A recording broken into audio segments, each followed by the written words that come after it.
शहीद ईरानी सदर इब्राहिम रईसी के बारे में 7 हैरानकुन हकाइक। 7 अननोन फैक्ट्स अबाउट इब्राहिम रईसी। दोस्तों, आज से कुछ दिन पहले सारी मुस्लिम दुनिया इस वक्त गम व अफसोस में डूब गई जब पता चला कि ईरान के सदर इब्राहिम रईसी का हेलीकॉप्टर गिरकर तबाह हो गया है और वो शहीद हो चुके हैं। यहाँ ये बात याद रखी जाए कि इस वक्त ये हेलीकॉप्टर अकेला परवाज नहीं कर रहा था, बल्कि इसके साथ 2 हेलीकॉप्टर और भी मौजूद थे जो कि महफूज रहे। इब्तदाई रिपोर्ट में यही बताया गया कि ये हेलीकॉप्टर मौसम की खराबी के बाइस हादसे का शिकार हुआ है, मगर सवाल ये पैदा होता है कि साथ मौजूद बाकी 2 हेलीकॉप्टर ऐसे खराब मौसम में कैसे महफूज रह सकते हैं और सिर्फ यही हेलीकॉप्टर क्यों गिर के तबाह हुआ जिसमें मुल्क का सदर मौजूद था। ये बात भी किसी से ढकी छुपी नहीं है कि पिछले चंद माह में जिस तरह ईरान ने इसराइल को जवाब दिया है, वो हिम्मत आज तक कोई और मुसलमान मुल्क नहीं कर सका। ये सचमुच एक फजाई हादसा था या इसके पीछे दुश्मन ममालिक की कोई साजिश है? क्या इब्राहिम रईसी के अपनों ने ही इन्हें धोखा दिया जो इनकी कुर्सी इनसे छीनना चाहते थे? इब्राहिम रईसी किस शख्सियत के मालिक थे और पीछे क्या कुछ छोड़ के गए हैं? ये तमाम हकाइक जानने के लिए टॉक शॉक चैनल की आज की हकाइक से भरपूर इस वीडियो को आखिर तक जरूर देखें और मजीद इंफॉर्मेटिव वीडियोस के लिए चैनल को सब्सक्राइब करके घंटी का आइकन जरूर दबा लें ताकि हमारी हर नई जबरदस्त वीडियो सबसे पहले आप तक पहुंचे। Fact number 1। दोस्तों, ईरान के 8वें सदर इब्राहिम रईसी 14 दिसंबर 1960 को ईरानी शहर मशहद के इलाके नौगान में पैदा हुए थे। इनके वालिद का नाम सैयद हाजी था। जब इब्राहिम रईसी सिर्फ 5 साल के थे तो इनके वालिद का इंतकाल हो गया। बचपन में इन्होंने पहले अपने इलाके के एक स्कूल जाविदिया स्कूल से तालीम हासिल करनी शुरू की और बाद में इन्हें एक मदरसे में दाखिल करा दिया गया। इनके मुताबिक इन्होंने मुल्क की एक मशहूर यूनिवर्सिटी मुतहारी यूनिवर्सिटी से लॉ में डिग्री हासिल कर रखी है। Fact number 2।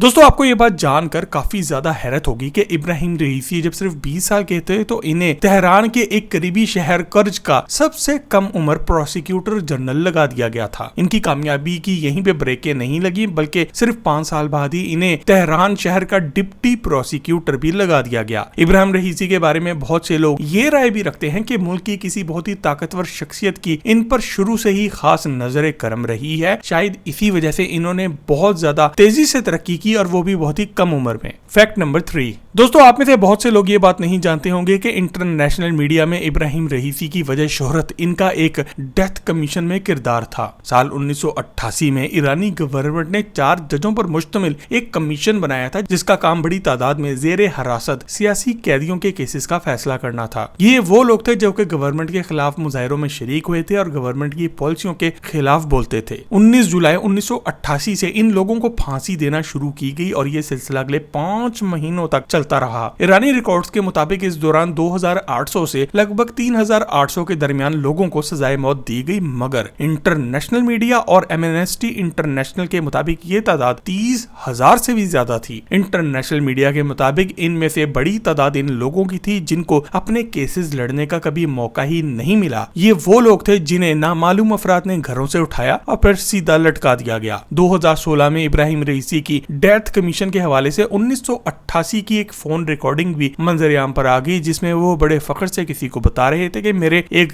दस्तखत ने हजारों लोगों को मरवा दिया। Fact number 4। दोस्तों, साल 1983 में इब्राहिम रईसी ने मशहद शहर के जुम्मे के इमाम की बेटी जमीला अल मलोदा से शादी की। शादी के वक्त जमीला की उम्र सिर्फ और सिर्फ 18 साल थी। इस शादी से इनकी 2 बेटियां भी पैदा हुई जिनसे अब आगे ये मजीद बच्चों के नाना भी बन चुके थे। इनकी बीवी जमीला ने 2001 में तरबियत मदरस यूनिवर्सिटी से एजुकेशन के मज़ामीन में डॉक्टरेट की डिग्री भी हासिल की और इसके बाद ये मुल्क के अंदर मुख्तलिफ बड़े ओहदों पर भी फाइज रह चुकी हैं। Fact number 5। दोस्तों, साल 2017 तक इब्राहिम रईसी तेहरान शहर के प्रोसिक्यूटर जनरल थे और इन्होंने इसी साल अचानक सबको हैरान कर दिया जब इन्होंने मुल्क के सदर का इंतखाब लड़ने का ऐलान किया। इनके मुखालिफ हसन रूहानी थे। हसन रूहानी वही शख्स हैं जिन्होंने ईरान पर अमेरिका की तरफ से लगने वाली पाबंदियों के बाद जौहरी प्रोग्राम पर काम महदूद करके लगने वाली पाबंदियों में नरमी करवाई थी। दूसरी तरफ इब्राहिम रईसी आगे जो कि अमेरिका से मुआहिदा करने के सख्त मुखालिफ थे। 2017 में होने वाले इंतखाबात में हसन रूहानी ने 57% वोट हासिल करके कामयाबी हासिल की। इब्राहिम रईसी ने 2021 में एक बार फिर से सदारती इलेक्शन लड़ने का ऐलान किया और जून 2021 में 62% वोट हासिल किए और ईरान के 8वें प्रेसिडेंट बन गए।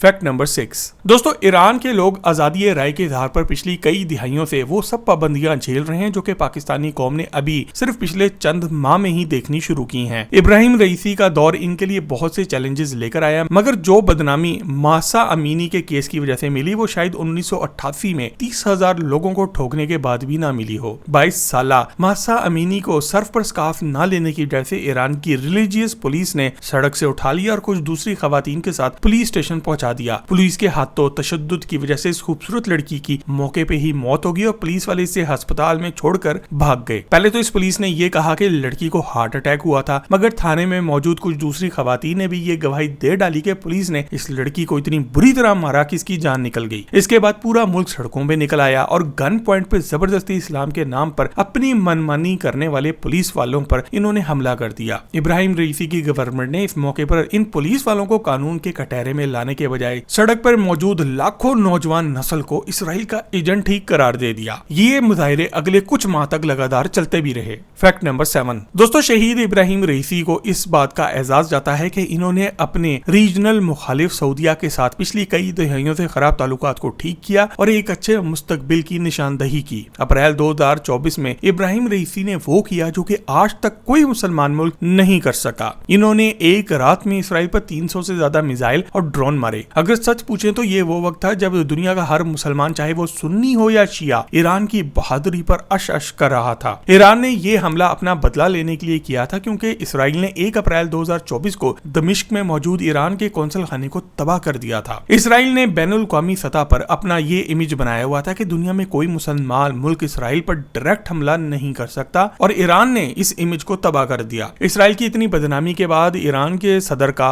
हेलीकॉप्टर इस तरह अचानक से गिर जाना बहुत से सवालात को जन्म दे रहा है। Fact number 8। दोस्तों इब्राहिम रईसी के पास कितनी दौलत थी ये बात अभी तक एक मेमा है। इमाम खुमैनी ने इन्हें ईरान की सबसे बड़ी मजहबी जमात का सदर बनाया था जो कि मुल्क के हर शोबे को कंट्रोल करती है। इंटरनेशनल मीडिया के मुताबिक इब्राहिम रईसी मुल्क की ज़राअत, तवानाई और इंटरनेशनल ट्रेड को भी खुद कंट्रोल कर रहे थे। ऐसी सूरत में इनके पास जाती दौलत कितनी थी ये बताना तो मुश्किल है, मगर इनके हाथ में इतनी पावर थी कि एक गलत दस्तखत से 30,000 लोगों की जान ली जा सकती है। वो एक जगह से दूसरी जगह जाने के लिए 3 हेलीकॉप्टर्स भी इस्तेमाल करते थे और इनकी जिंदगी काफी पुरतयुश थी। दोस्तों अगर आप इब्राहिम रईसी के बारे में कोई ऐसी बात, कोई ऐसा फैक्ट जानते हैं जो कि हमने आज की इस वीडियो में नहीं बताई तो कमेंट सेक्शन में लिख कर हमसे शेयर जरूर करें। मजीद ऐसी ही जबरदस्त वीडियोस के लिए चैनल को सब्सक्राइब भी जरूर करें। आपसे बहुत जल्द एक और जबरदस्त वीडियो में मुलाकात होती है। जब तक अपना और अपने घर वालों का ख्याल रखें। अल्लाह हाफिज।